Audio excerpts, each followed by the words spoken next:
To withdraw cash from an ATM using your Cash App card, start by locating the nearest Allpoint ATM. Insert your card into the ATM and enter your PIN number. You can then request that the ATM print your available balance on the receipt. Once you've done this, you'll be prompted to choose an action, in this case, selecting the Get Cash option.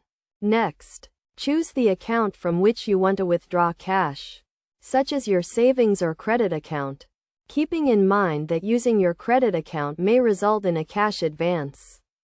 Enter the amount you want to withdraw. For example, $20.